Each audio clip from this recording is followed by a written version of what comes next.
Hello दोस्तों, study 91 में आपका बहुत बहुत स्वागत है। मैं संदीप आज आपके सामने एमसीक्यू प्रीलिम्स स्पेशल की क्लास के साथ हाजिर हूँ। दोस्तों, ये जो लेक्चर है ये डेली शाम को 6 बजे प्रीलिम्स स्पेशल की जो है ये प्रीलिम्स स्पेशल के लिए चल रहा है। तो ध्यान दीजिए दोस्तों, ये डेली शाम को 6 बजे आता है, देखना मत भूलिएगा इसको। ठीक दोस्तों, तो ज़्यादा समय न बर्बाद करते हुए हम लोग चलते हैं क्वेश्चंस की ओर। ये एमसीक्यू जैसा कहता है क्वेश्चन आंसर एमसीक्यू ये है। ठीक है दोस्तों, तो सबसे पहले क्वेश्चन की तरफ चलते हैं। चैनल को लाइक करना, सब्सक्राइब करना और कमेंट करना मत भूलिएगा कि ये लेक्चर आपको कैसा लगा दोस्तों। तो दोस्तों, ये एमसीक्यू जो है आज का ये संविधान से रिलेटेड है, तो इसके बारे में हम लोग देखेंगे और बहुत जल्दी समझेंगे। तो दोस्तों, ये पहला क्वेश्चन है, निम्न में से कौन सा सही है, इसमें क्या सही है ये बताना है। तो इस पहला आंसर लिखा है यहाँ पर, सामाजिक समानता संविधान में प्रत्याभूत है, यानी संविधान में प्रत्याभूत है।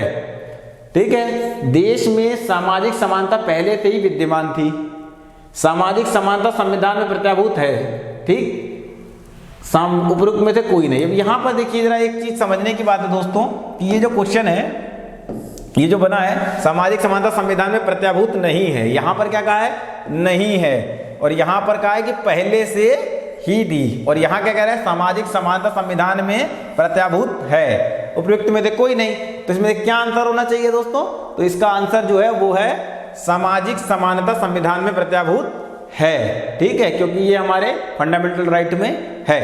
ठीक है, इसके आगे चलते हैं दोस्तों। दूसरा क्वेश्चन, संविधान में निम्नांकित में से किस प्रावधान के अंतर्गत भारतीय संसद को नया राज्य बनाने का अधिकार है? किस अनुच्छेद के अंतर्गत नया राज्य बनाने का अधिकार है दोस्तों? ये विशेष चीज है। ठीक है, तो किसके अंतर्गत है? अनुच्छेद 2 के अंतर्गत है। ठीक है, अनुच्छेद 2 जो है संसद को शक्ति प्रदान करता है कि वह कोई नया राज्य बना सकती है।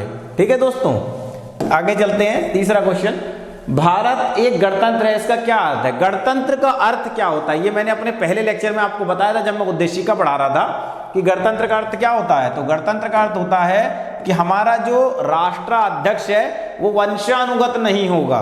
किससे नहीं होगा? वंशानुगत नहीं होगा, पीढ़ी दर पीढ़ी उसी का परिवार चलाए, ऐसा नहीं होगा। ठीक है, तो इसमें आंसर होना चाहिए भारत में वंशानुगत शासन नहीं है, ये गणतंत्र का असली मतलब है। ठीक है दोस्तों, सबसे सरल था। आगे चलते हैं। भारत में लौकिक सार्वभौमिकता है क्योंकि संविधान की प्रस्तावना आरंभ होती है कहां से? स्थान में। लौकिक, ये कैसे पता लगेगा कि भारत में लौकिक, ये कैसे पता लगेगा कि लौकिक सार्वभौमिकता है? देखिए ये शब्द है ना, थोड़ा सा मुझे लगता है कि ये शब्द आपको थोड़ा सा कंफ्यूज करता होगा। लौकिक सार्वभौमिकता क्या होता है? ठीक है, लौकिक मतलब जो दिखता है ना, जो दिख रहा है, इस प्रकार की सार्वभौमिकता है क्या? तो ये क्योंकि संविधान की प्रस्तावना में आरंभ होती है, कहां से शुरू होती है? We the people of India, हम भारत के लोग से स्टार्ट होती है ना। तो इसका मतलब क्या हुआ? तो यहां पर कहां दिया? हम भारत के लोग शब्द दिया है ना, तो यही इसका आंसर होगा। बिना सोचे समझे आंख बंद करके लगा सकता है, we the people of India, हम भारत के लोग। ठीक है दोस्तों, अब अगला क्वेश्चन देखिए, निम्नलिखित शब्दों में से कौन सा शब्द 1975 में, क्वेश्चन देखिए क्या कह रहा है, 1975 में भारतीय संविधान में सम्मिलित नहीं था। ठीक है, 1975 में भारतीय संविधान की प्रस्तावना में सम्मिलित नहीं था, प्रस्तावना में सम्मिलित नहीं था। ठीक है दोस्तों, तो प्रस्तावना में क्या सम्मिलित नहीं था? बंधुत्व, संप्रभुता, समानता, अखंडता। 1975। अब आप लोग को यहां पर दिमाग ये लगाना है कि 1975 की बात कर रहा है ये, और उद्देशिका में संशोधन कब हुआ था दोस्तों? तो उद्देशिका में संशोधन हुआ था 42वां संविधान संशोधन 1976 में। कितने? 76 में। यहां बात कर रहा है 75 की, तो 76 में हुआ था। ठीक, अब यहां पर बंधुता पहले से थी उद्देशिका में, संप्रभुता भी पहले से थी, समानता भी थी, क्या नहीं था? अखंडता नहीं थी। ठीक है, ये शब्द डाला गया था, देश की एकता और अखंडता, ये शब्द डाला गया था, मैं अपने पहले लेक्चर में आपको बता चुका हूं। ठीक है दोस्तों, तो इसका आंसर होगा अखंडता। ठीक, अगले क्वेश्चन में चलते हैं। निम्नलिखित में से कौन सा शब्द भारत के संविधान की उद्देशिका में नहीं है, वर्तमान में भी नहीं है, ये पूछा गया है। तो ये क्या होगा दोस्तों? तो ये देख लीजिए, समाजवादी, पंथ निरपेक्ष, ठीक है। अब इसमें क्या होना चाहिए आंसर? ठीक, इसमें से कौन सा नहीं है? तो समाजवादी शब्द 1976 में जुड़ गया 42वें संविधान संशोधन से, पंथ निरपेक्ष भी तभी जुड़ा था, प्रभुत्व संपन्न भी पहले से था, लोक कल्याण नहीं है, ये डायरेक्ट कहीं नहीं लिखा है। ठीक है, तो ये आंसर हो गया आपका। ठीक दोस्तों, आगे निम्नलिखित में से किस वाद में उच्चतम न्यायालय ने धारणा प्रस्तुत की ठीक है, यहां धारण लिखा है, धारण प्रस्तुत किया, या धारण नहीं होगा, शब्द मिस्टेक है। ठीक है, न्यायालय ने धारणा प्रस्तुत की कि उद्देशिका संविधान का भाग है। किस केस में कहा गया था, अब ये बताइए आप। तो ये जो है यूनियन ऑफ इंडिया बनाम डॉक्टर कोहली, बनारसी दास बनाम स्टेट ऑफ यूपी, बोमई, ये SR बोमई, ठीक है, SR बोमई बनाम union of India, Malak Singh बनाम स्टेट ऑफ पंजाब, किस में कहा गया था, तो SR बोमई वर्सेस भारत संघ के केस में कहा गया था। ठीक है दोस्तों, इसी में कहा गया था। और इसी केस में यह भी कहा गया था कि पंथ निरपेक्षता एक सकारात्मक अवधारणा है, यह भी बात की गई थी। पंथ निरपेक्षता रिलेटेड भी इस केस को कहा जा सकता है। ठीक है, तो ये 2 हो गया। आगे, निम्नलिखित में से कौन सी भारतीय संविधान की विशेषता नहीं है दोस्तों, क्या नहीं है, भारतीय संविधान की विशेषता नहीं है। तो इसमें कौन सी विशेषता नहीं है दोस्तों, तो भारतीय संविधान की विशेषता क्या नहीं है, हमारे यहाँ अध्यक्षात्मक सरकार नहीं है। कौन सी नहीं है, संसद हमारे यहाँ संसदीय सरकार है। ठीक है, स्वतंत्र न्यायपालिका भी हमारे यहाँ है, संघात्मक सरकार भी हमारे यहाँ, संघात्मक मतलब शक्तियां केंद्र सेंटर के और राज्य के बीच में, स्टेट के बीच में डिवाइड होती हैं, इसी को संघात्मक शब्द कहा जाता है। ठीक है, तो ये भी हमारे यहाँ व्यवस्था है। क्या नहीं है, अध्यक्षात्मक सरकार हमारे यहाँ नहीं है। ठीक है दोस्तों, तो आंसर क्या होगा इसका, अध्यक्षात्मक सरकार, क्योंकि पूछा नहीं है। ठीक है, विशेषता नहीं है। ठीक दोस्तों, अगले क्वेश्चन पे चलते हैं। निम्नलिखित में से कौन सा राज्य का सबसे बड़ा महत्वपूर्ण तत्व है। अब समझने की बात है यहां पर दोस्तों, क्या कह रहा है, कह रहा है निम्नलिखित में से कौन सा राज्य का सबसे महत्वपूर्ण तत्व है। ठीक है, कौन सा तत्व सबसे महत्वपूर्ण है। कोई भी राज्य जब बनता है दोस्तों, तो उसका सबसे महत्वपूर्ण तत्व क्या होता है, तो सबसे महत्वपूर्ण जो तत्व होगा वो क्या होगा, वो क्या होगा, ध्वज होगा क्या, वो राजधानी होगा क्या, संप्रभुता होगा, शासनाध्यक्ष होगा, क्या होगा। तो सबसे इंपॉर्टेंट है किसी भी राज्य के लिए उसकी संप्रभुता। ठीक है, उसकी संप्रभुता सबसे आवश्यक है, सॉवरेनिटी। ठीक है, क्या, संप्रभुता, ये इंपॉर्टेंट है। ये नहीं है तो राज्य क्या है, बाकी सब चीजें बाद में, सबसे इंपॉर्टेंट है संप्रभुता। ठीक है दोस्तों, अगला शब्द ये लिखा है, भारत के संविधान के आमुख। आमुख का मतलब समझते हैं दोस्तों क्या होता है, आमुख का क्या मतलब होता है, लिखा है आमुख। आमुख का मतलब है प्रस्तावना या उद्देशिका। ठीक है, भारत के संविधान के प्रस्तावना का लक्ष्य उसके सभी नागरिकों के लिए सुनिश्चित करना है। क्या सुनिश्चित करना है, अब यहां देखिए ये कूट मिलान है। यहां लिखा है पहला नंबर 1 लिखा है सामाजिक तथा आर्थिक न्याय।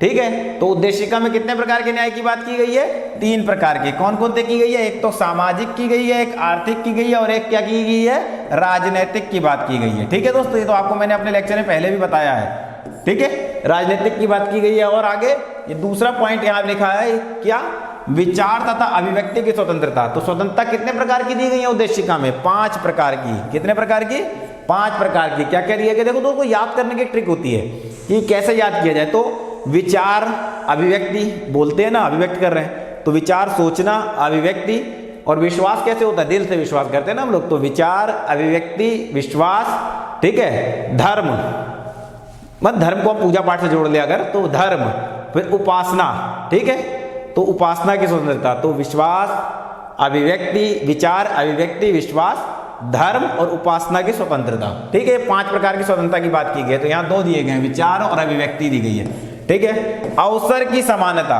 तो अवसर की समानता यानी समानता कितने प्रकार की दी गई है, 2 प्रकार की दी गई है। कौन कौन सी दी गई है, एक तो अवसर की समानता दी गई है, दूसरी प्रतिष्ठा की दी गई है। ठीक है, प्रतिष्ठा और अवसर की समानता दी गई है।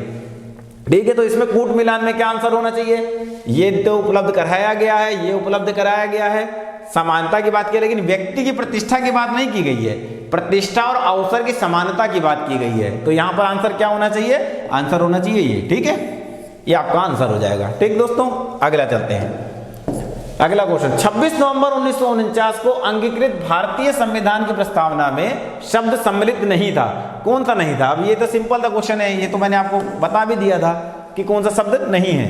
तो सीधे सीधे कहता है संविधान की प्रस्तावना में शब्द सम्मिलित नहीं था। क्या नहीं था, समाजवादी शब्द सम्मिलित नहीं था। कब पूछ रहा है, 1949 की बात, यानी जिस दिन संविधान बनकर तैयार हुआ। उद्देशिका में ये तिथि दे रखी है ना, तो समाजवादी, पंथ निरपेक्ष, अखंडता, ये तीनों ही शब्द नहीं थे, सिर्फ गणराज्य भर था। क्या नहीं था, गणराज्य था, बाकी तीनों नहीं थे। ठीक है, तो ये कब आए, ये आए 42वें संशोधन से 1976, याद रखिएगा। ये डेट बहुत इंपॉर्टेंट है, ये याद रखिएगा सर, ठीक है। तो ये तीनों शब्द बाद में आए, तो ऑप्शन क्या हो जाएगा 1 2 3, ठीक है।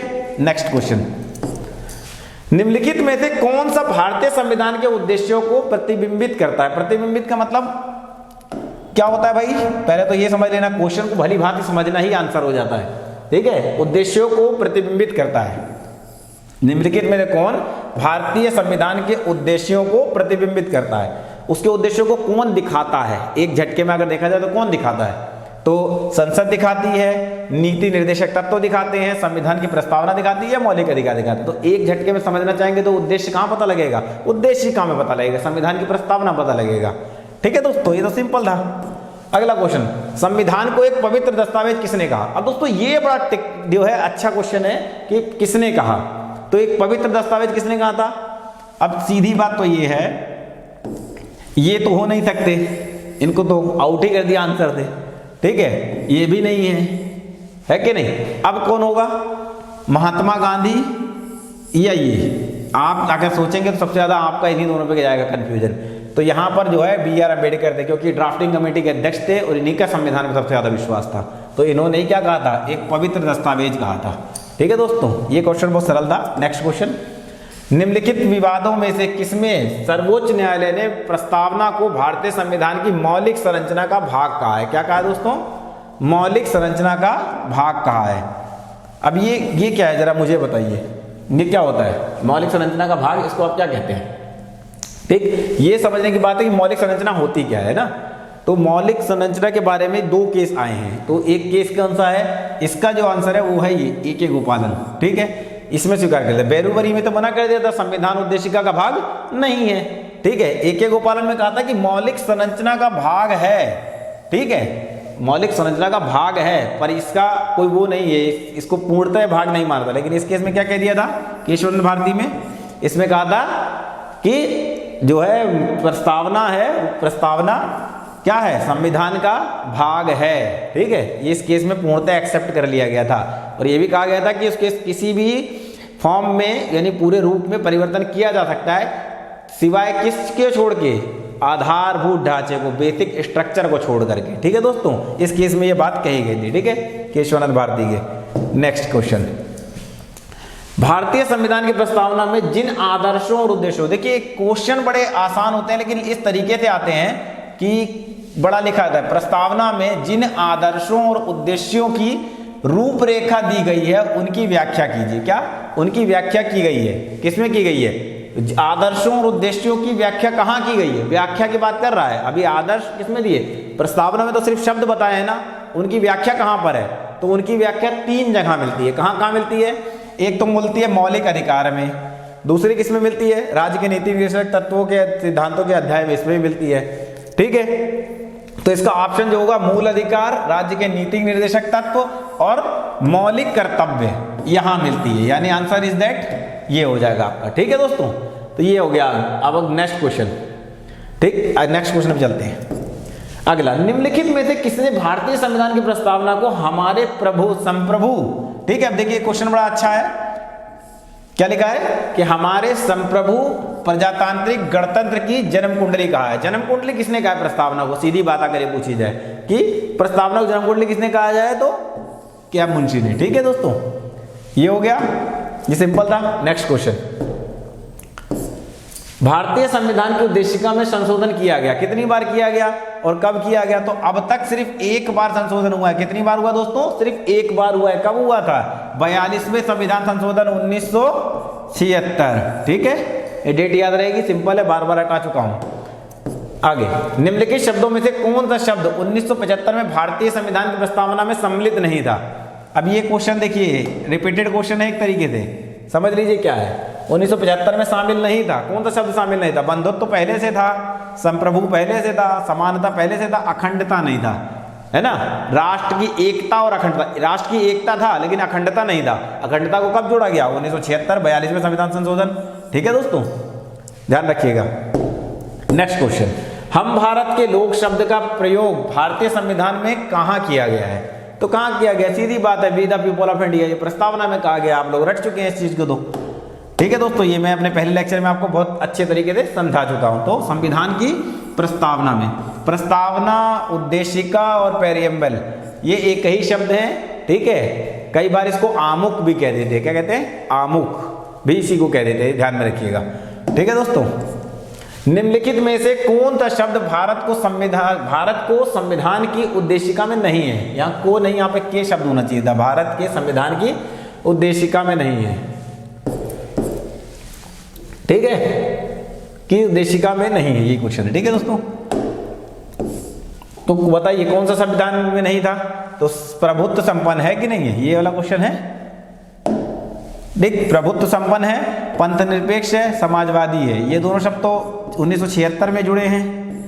ठीक है, प्रभुत्व संपन्न था। तो ये शब्द में देखिए दोस्तों, एक चीज मैंने अपने उसमें प्रस्तावना वाले लेक्चर में भी बताई है कि यहां पर पहले शब्द था पूर्ण। क्या था? पूर्ण प्रभुत्व संपन्न था। बाद में जब 1976 में संशोधन हो गया तो ये शब्द के आगे क्या जुड़ गया था? संपूर्ण प्रभुत्व संपन्न जुड़ गया था। क्या जुड़ गया था? संपूर्ण हो गया था ये। ठीक है, संपूर्ण प्रभुत्व संपन्न शब्द जो हो गया था, इस प्रभुत्व संपन्न के आगे संपूर्ण जुड़ गया था। पहले क्या था? पूर्ण था। तो दोनों में अंतर है, समझ गए ना? ठीक है, लोक कल्याण शब्द कहीं भी नहीं है, तो ये आपका आंसर हो गया। ठीक है दोस्तों, भारतीय संविधान का कौन सा भाग संविधान की आत्मा कहलाता है? अब देखिए, ये बड़ा इंपॉर्टेंट क्वेश्चन है और कंफ्यूजन, 100% कंफ्यूजन वाला क्वेश्चन। क्या कहता है? भारतीय संविधान का कौन सा भाग संविधान की आत्मा कहलाता है? आत्मा कहलाता है। तो ये क्वेश्चन इसलिए कंफ्यूजन है कि ये क्वेश्चन दोस्तों यहां पर गलत है, मेरे अनुसार भी, आपके अनुसार भी गलत है। कैसे? देखिए, आत्मा कहा है, ये बात सही है, लेकिन किसने कहा है? तो आत्मा दो लोगों ने कहा था। ठीक है, और दोनों लोगों ने अलग अलग भाग को आत्मा कहा था। किससे? अब मैं आपको बता देता हूं। देखिए, यहां पे लिखा है ना, संवैधानिक उपचारों का अधिकार। ये किस में है? अनुच्छेद, ये अनुच्छेद 32 में है। ठीक है, किस में है? अनुच्छेद 32 में है। इसको डॉक्टर बी आर अम्बेडकर ने संविधान के उपचारों को, अनुच्छेद 32 को क्या कहा था? संविधान, इसको क्या कहता? आत्मा कहा था। ठीक है, लेकिन यहां क्या है? बाकी जो है, एक कौन थे, किसने कहा था आत्मा?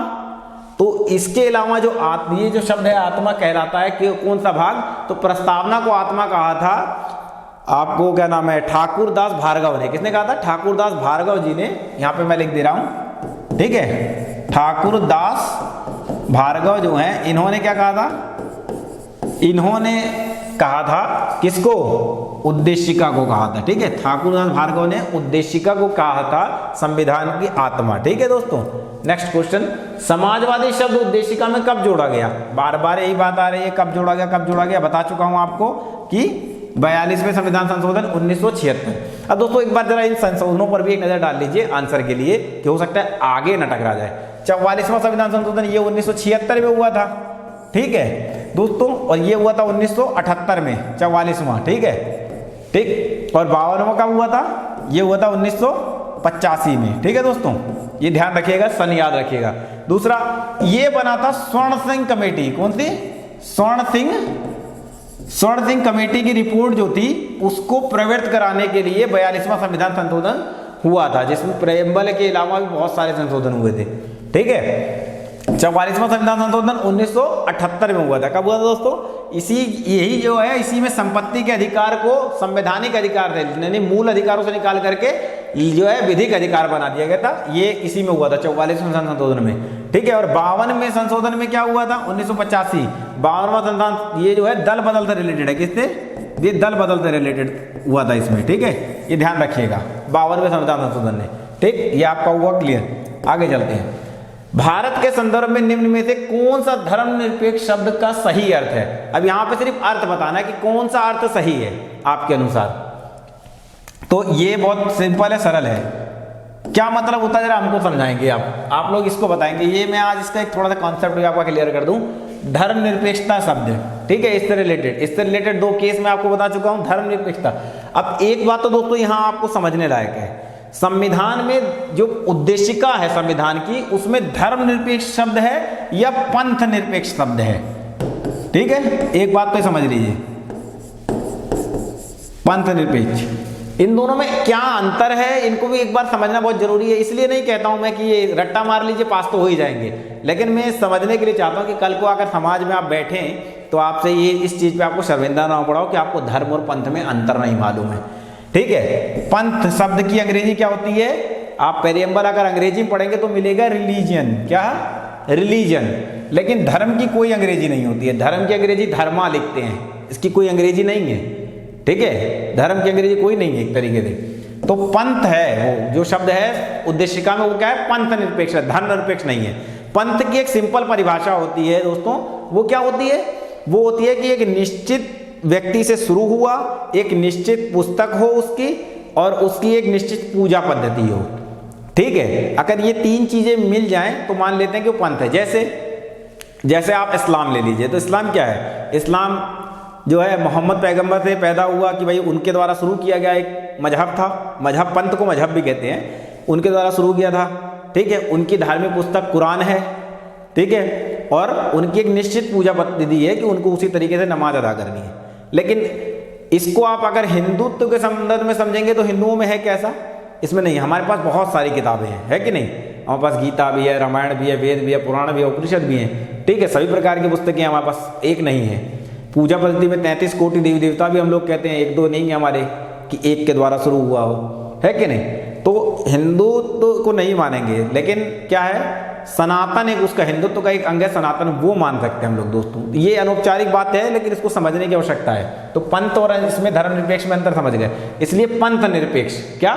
पंथ निरपेक्ष का उपयोग करिए, धर्म निरपेक्ष नहीं। लेकिन जब आंसर आपका परीक्षा में आए क्वेश्चन, तो ये नहीं कि पंथ निरपेक्ष धर्म निरपेक्ष आया तो आप कह देंगे कि नहीं गलत है, तब उसको पंथ निरपेक्ष के ही संदर्भ में समझ करके आंसर देना है। अब इसका आंसर क्या होना चाहिए यहाँ पर?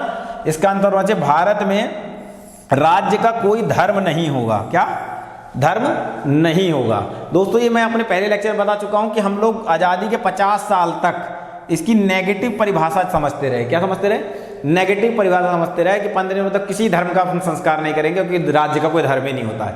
नहीं, बाद में कोर्ट ने जो है एसआर बोमई में भी कहा है, ठीक है, अरुणा रॉय में भी कहा है, कई सारे केसों में ये बात कही गई है कि सकारात्मक सोचेंगे हम। सकारात्मक मतलब सारे धर्मों का सम्मान होना चाहिए, इसको मूल कर्तव्य में भी डाल दिया गया और यहाँ पे भी। इसलिए सारे धर्मों का सम्मान करना चाहिए और सारे धर्मों के बारे में जानकारी भी आपको रखनी चाहिए। ये बात है। ठीक है, इस क्वेश्चन को इसलिए इंपॉर्टेंट मैं मानता हूँ क्योंकि ये आपके ज्ञान को भी बढ़ा रहा है। ठीक है, बाकी तो रत्नाफिकेशन हो सकते हैं। ठीक है दोस्तों, आगे भारत के संविधान के निर्माताओं का मत निम्नलिखित में से किसमें प्रतिबिंबित है? किसमें है? ये तो सिंपल सी बात है, किसमें मत है भाई? उद्देशिका में है। इसमें कुछ सोचने की बात है, इसमें उद्देशिका में मत है इसका। ठीक है, मतलब प्रतिबिंबित मतलब उनके विचार कहाँ दिख रहे थे? ठीक है, उसके विचार कहाँ दिखते हैं? उद्देशिका में दिखते हैं, उन्होंने ये बनाया था। ठीक दोस्तों, अगला क्वेश्चन, भारतीय संविधान की प्रस्तावना में भारत को किस रूप में घोषित किया गया है? बताइए, भारत को किस रूप में प्रस्तावना घोषित किया गया है? तो भारत को किस रूप में घोषित किया, जरा आप लोग एक बार सोचिए, इस पर विचार करिए। क्या सार्वभौमिक प्रजातांत्रिक और गणतंत्र है, या समाजवादी प्रजातांत्रिक गणतंत्र है, या सार्वभौम समाजवादी धर्मनिरपेक्ष प्रजातांत्रिक गठबंधन है, या इनमें से कोई नहीं है? तो हमारे संविधान में क्या लिखा है? हम भारत के लोग भारत को एक संपूर्ण प्रभुत्व संपन्न समाजवादी पंथ निरपेक्ष, यानी भारत को एक संपूर्ण प्रभुत्व संपन्न समाजवादी पंथ निरपेक्ष लोकतंत्रात्मक गणराज्य बनाने के लिए तथा इसके समस्त नागरिकों को सामाजिक, आर्थिक और राजनीतिक न्याय, है ना? तो ये बात समझ में आ गई आपको? तो यहाँ पर क्या है? ये है, पर ये सार्वभौमिक का मतलब संप्रभु होता है। ठीक है ना, इसलिए ये भी शब्द है, ध्यान रखिए, कंफ्यूज मत होइएगा, संप्रभु और ये। ठीक है दोस्तों, आगे चलते हैं। भारतीय गणतंत्र की 26/1/1950 यानी 26 जनवरी 1950 को सही संवैधानिक वास्तु स्थिति क्या थी जब स्थिति लागू किया गया? ठीक है, जब संविधान लागू किया गया तब स्थिति क्या थी? तो दोस्तों इसके ऊपर थोड़ा सा विचार करिए, ये सब विचार वाले प्रश्न हैं। ठीक है, तो क्या था? लोकतांत्रिक गणतंत्र था, संपूर्ण प्रभुत्व संपन्न लोकतांत्रिक गणराज्य था, या धर्मनिरपेक्ष लोकतंत्र गणराज्य था, या प्रभुत्व संपन्न समाजवादी लोकतांत्रिक? जब डेट को ध्यान में रखते हुए बताइए आंसर। डेट क्या है? 1950। तब ये शब्द जुड़े ही नहीं थे। ठीक है, ये दोनों शब्द नहीं थे। यहां भी ये आंसर नहीं हो सकता क्योंकि धर्मनिरपेक्ष शब्द नहीं था, तो ये दोनों तो आंसर हो ही नहीं सकता है। यहां पर क्या आ गया है? संपूर्ण प्रभुत्व संपन्न, तो ये वाला शब्द आ जाएगा। ठीक है, ये, हालांकि दोस्तों ये संपूर्ण शब्द नहीं है, यहां पर सिर्फ पूर्ण प्रभुत्व संपन्न है। क्या है? पूर्ण प्रभुत्व संपन्न था इस दिन। अगर आप पुराना बेयर एक्ट उठा के देखेंगे 42वें संविधान 1976 के पहले का, तो आपको मिलेगा कि पूर्ण प्रभुत्व संपन्न है, संपूर्ण नहीं है। ठीक है दोस्तों, तो ये आंसर हो जाएगा आपका। हालांकि आंसर ये भी मिस्टेक छपा है, लेकिन इसको हम सही मानेंगे क्योंकि लगभग है ना ये, इसलिए। भारतीय संविधान की प्रस्तावना में पंथ निरपेक्ष शब्द जोड़ा गया, कब जोड़ा गया दोस्तों ये बताइए। तो ये बार बार ये रिपीट हो रहा है क्वेश्चन, इसका कुछ सोचने की बात नहीं, कब जोड़ा गया भाई। तो पंथ निरपेक्ष शब्द जोड़ा गया 1976 42वें संविधान संशोधन, बार बार ये आ रहा है, इसका मतलब ये इंपॉर्टेंट है, समझिए। भारत के संविधान की उद्देशिका में कितने प्रकार के न्याय की बात की गई है। अब ये भी मैं आपको अपने लेक्चर में ऑलरेडी बता चुका हूं दोस्तों, इसलिए ये जो है आपको 2 सेकंड का समय दे रहा हूं, जल्दी बताइए, जल्दी से बताइए, जल्दी बताइए ये क्या होगा, क्या है, कितने प्रकार के न्याय की बात की गई है, बताना है आपको न्याय की बात। तो मैं बता देता हूं, तो यहाँ पे 3 प्रकार के न्याय की बात की गई। कितने प्रकार के? 3 प्रकार के न्याय की बात की। कौन कौन से थे? सामाजिक था, ठीक है, आर्थिक था और राजनीतिक था। ठीक है, 3 प्रकार के न्याय की बात की गई है। अब मैं दोस्तों इसी में क्वेश्चन बदलता हूं आपको, चलिए आंसर बताइए कि अगर यहां पर न्याय को हटा करके कर दें कि समुद्देशिका में कितने प्रकार की स्वतंत्रता की बात की गई है। ठीक है, स्वतंत्रता की बात की गई है, तो क्या बताएंगे आप? स्वतंत्रता कितने प्रकार की बताई गई है, बताइए हैं? स्वतंत्रता कितने प्रकार की बताई गई है, तब क्या बताएंगे आप?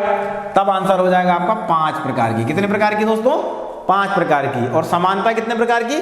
2 प्रकार की। ये ध्यान में रखिएगा, मैंने स्वतंत्रता बताई ना, विचार, अभिव्यक्ति, विश्वास, धर्म और उपासना। ठीक है, इन 5 प्रकार की बताई गई है। और उसके बाद समानता किस चीज की है? प्रतिष्ठा और अवसर की। ठीक है दोस्तों, तो ये ध्यान में रखिएगा, ये क्वेश्चन आएगा, इस प्रकार क्वेश्चन बनने की संभावना होती है, पिछले साल भी था। ठीक है दोस्तों, अगला क्वेश्चन, भारतीय संविधान की प्रस्तावना में निम्नलिखित में से किस स्वतंत्रता का वर्णन किया गया है? अब स्वतंत्रता बताइए किस प्रकार की गई है, किस प्रकार की स्वतंत्रता का वर्णन किया गया है? तो ये आर्थिक स्वतंत्रता का वर्णन किया गया है? नहीं किया गया, सॉरी दोस्तों, ये क्वेश्चन है स्वतंत्रता का वर्णन नहीं किया गया है। तो किस प्रकार की? आर्थिक स्वतंत्रता नहीं है। किस किस प्रकार की है? विश्वास की स्वतंत्रता है, बताया ना, विश्वास, ठीक है, विश्वास की स्वतंत्रता है, विचार प्रकट करने की स्वतंत्रता है, अपने अभिव्यक्ति, ठीक है, ये विचार की स्वतंत्रता। ये देखिए कॉमन शब्द हैं, ये दोनों एक ही बात है, एक ही संदर्भ में है, लेकिन ये थोड़ा सा बड़ा लिख दिया है, जान के छोटा लिख दिया है कि कंफ्यूज हो जाए आप। ठीक है, इसलिए आंसर क्या है? आर्थिक नहीं, आर्थिक स्वतंत्रता नहीं है, आर्थिक न्याय की बात की गई है, ध्यान रखिएगा। ठीक है दोस्तों, आगे, निम्नलिखित में से कौन सा भारत को धर्मनिरपेक्ष राज्य वर्णित करता है? क्या करता है दोस्तों? धर्मनिरपेक्ष राज्य वर्णित करता है। कैसे पता लगेगा धर्मनिरपेक्ष राज्य है? तो ये किस आधार पर तय होगा? तो ये प्रस्तावना ही तय करती है ना, और कहीं तो है ही नहीं धर्मनिरपेक्ष की बात। धर्म मतलब पंथ निरपेक्ष की बात। ठीक है, ये इसमें है, किसमें? प्रस्तावना में है। अपने पहले लेक्चर में आप लोग भली भांति जान चुके हैं। अगला क्वेश्चन, संविधान में हमारे राष्ट्र का उल्लेख किन नामों से किया गया है? ये भी इंपॉर्टेंट है, छोटा क्वेश्चन है, इसको देख लीजिए। भारत के संविधान में कितने प्रकार का बताया गया? चलिए बताइए, कितने प्रकार से भारत के नाम बोले गए? हिंदुस्तान बोला गया, भारत, हिंदुस्तान, इंडिया बोला गया है, या हिंदुस्तान और इंडिया बोला गया है, केवल भारत बोला गया है, भारत तथा इंडिया बोला गया, कहाँ बोला गया है? तो यहां पर आंसर तो हो गया ये। ठीक है, किस अनुच्छेद में? तो ये आर्टिकल 1 के क्लॉज 1 में ही कहा गया है, भारत अर्थात इंडिया राज्यों का संघ होगा। कौन कौन से शब्द इस्तेमाल हुए? 2। ठीक है, भारत अर्थात इंडिया, ये किसमें कहा गया है? अनुच्छेद 1 के क्लॉज 1 में है। ठीक है, ध्यान में रखिएगा। ठीक, ये भी सरल है। अगले क्वेश्चन पे चलते हैं। संविधान की प्रस्तावना के बारे में कौन सा कथन सही है? प्रस्तावना के बारे में बताना है कौन सा कथन सही है। तो जरा आंसर चेक करिए, आंसर क्या है? आंसर क्या है इसका दोस्तों? तो इसका आंसर क्या है? समाजवादी धर्मनिरपेक्ष शब्द 1950 में लागू संविधान के अंग नहीं थे। ये बात तो सही है। और कोई चेक कर लीजिए, 1977 के संशोधन जोड़े गए? नहीं। 1985 के संशोधन द्वारा जोड़े गए? उक्त शब्द जोड़े गए, यानी उक्त शब्द मैंने ये शब्द जोड़े गए। यहाँ पे क्वेश्चन थोड़ा सा डिफिकल्ट बनाया, इसको ऊपर शिफ्ट करना था। ठीक है, उक्त शब्द जोड़े गए? नहीं। तो आंसर इज दैट ये होगा। ठीक है, ये आंसर हो गया आपका। अगला क्वेश्चन दोस्तों, भारत के संविधान के उद्देश्यों में से एक के रूप में आर्थिक न्याय का किसमें उपबंध किया गया है? आर्थिक न्याय का उपबंध कहाँ किया गया बताइए दोस्तों? है मूल अधिकार में और राज्य के नीति निर्देश तत्वों में आर्थिक न्याय की बात की गई है क्या कहीं? है तो यहां तो नहीं की गई है भाई। मूल अधिकार में की गई होगी तो यहां नहीं की गई है। हैं यहां पर उद्देशिका और मूल अधिकार में की गई है क्या? उद्देशिका और राज्य के नीति निर्देशक तत्व में या उपरोक्त में से कोई नहीं। तो ये तो आंसर हो ही नहीं सकता, एक खत्म, बचे 3 आंसर। तो उद्देशिका और राज्य के निर्देशक तत्व तो इसमें भी नहीं है, ये भी मामला खत्म। अब क्या बचा, तो यहाँ पे ये आ गया, यहाँ काट दिया गया, तो इसका मतलब आंसर इज दैट ये होगा। उद्देशिका में तो कहा ही गया है साफ साफ, और मूल अधिकार में भी ये कहा गया है। ठीक है, आर्थिक न्याय की बात की गई है, ठीक ना। इसके लिए तो एक केस भी है ना, कौन सा है, रणधीर सिंह बनाम यूनियन ऑफ इंडिया का केस है ना एक, जिसमें समान काम के लिए समान वेतन की बात की गई है। अगला क्वेश्चन, चलिए दोस्तों यहाँ पर खत्म होता है, सारे क्वेश्चन कंप्लीट। दोस्तों ये 6 बजे लेक्चर आएगा, इसको जरूर देखिएगा। और मेरा ये मानना है आप लोगों से कि जो है आप लोग बने रहिए, डेली आपको प्रैक्टिस कराए जाएंगे एमसीक्यूज अलग अलग विषय के। आज पॉलिटी का था, कल किसी और का होगा, इसलिए बहुत ज़्यादा आप लोग इसका समर्थन करिए। और वीडियो कैसा लगा जरूर बताइएगा। Thank you.